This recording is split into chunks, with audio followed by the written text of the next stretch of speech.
Thanks, Andy. Uh, Great to be with everybody today. Good to be with you. Looking forward to talking about digital innovation and using a particular module as a vehicle for that. I will be saying next slide during this as we've had some technical difficulties. So hopefully that's not too triggering to people. So the context, Buckinghamshire New University, an academic there for several years. The module that this approach has been attached to is enterprise systems development, which is taught to undergrad computing students in their final year, as well as degree apprenticeships, which I'll talk about. The original approach was adopted as part of a HEFKey funded research project. Got the references there, which ran from 2016 to 2018 with live briefs brought in from local organisations, and there was a cross-disciplinary aspect as well within the university in different departments and students on different courses. Strong focus on student-staff partnership, and I myself was involved as a module tutor back then, and also as an external consultant for post-module deliverables. So the projects that were started in the module turned into real-world projects. Next slide, please. So in practice, since 2018, so after that HEFKey funded project finished, we've had 5 cohorts on the undergrad and 3 cohorts on a degree apprenticeship program, digital and technology solutions, professional program of which I'm program lead. The apprenticeship program has been historically, since COVID, 100% online delivery, whereas undergrad was face-to-face. So this approach has been run in both modes. Next slide. So the source of live briefs for this module, they have come from industry contacts between the university and myself. We also, more recently, we have an innovation centre, managed centre based on campus, which hosts innovators and entrepreneurs with desk space and also supported in their businesses. So they've been a source for 1 or 2 live briefs. We've also had some internal research projects or edtech/medtech research projects, 2 of which are Medilingo and Reflector, which are ongoing, and they've both essentially been kind of catapulted from this module, which has been quite exciting. Next slide. So the outputs, what do the students work on? So they produce a team-based report, which is their assessed assignment, but they do also work on prototypes. They are traditionally software engineers, so they will produce some kind of working technology, digital technology, and we've also encouraged them to produce video demonstrations of the prototypes, which is another positive output. Next slide. So learner impact. From employability point of view, there's a strong relevance to the modern workplace, and this has been backed up by comments and feedback both from future employers and the learners themselves. Communication skills, so there's transferable skills, helps them to learn how to handle project discussions with non-technical stakeholders. So we have real clients, so it's not simulated or as close to non-simulation as possible. The challenging nature of it, so they've appreciated in many cases having higher stakes with a real project involved, and there's also been cases of the stronger emotional engagement with real world issues, particularly around healthcare and accessibility, and that's been evident. Next slide.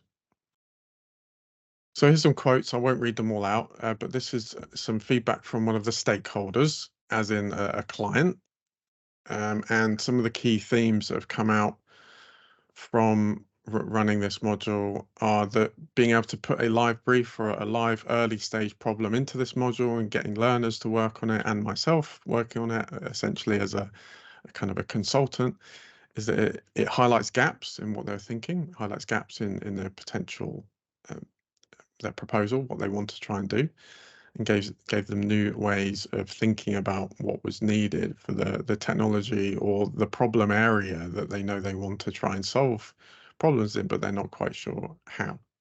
Next slide. So second stakeholder, again, echoing similar thoughts. So students have raised questions that are previously not considered.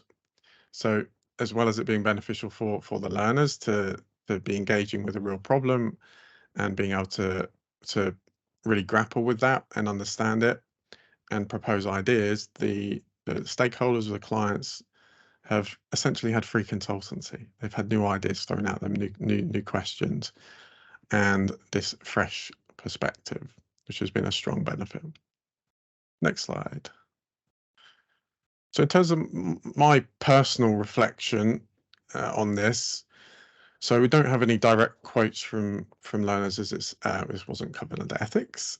But in terms of the emotional engagement, I've seen particular expression of in one or two cases almost being moved to tears in terms of particularly the accessibility project, which was a couple of years back, in terms of learning about the struggles that many have with digital accessibility and the disabilities that many live with, and that was a kind of a problem area that the learners worked on within the context of their employer, which was highly compelling.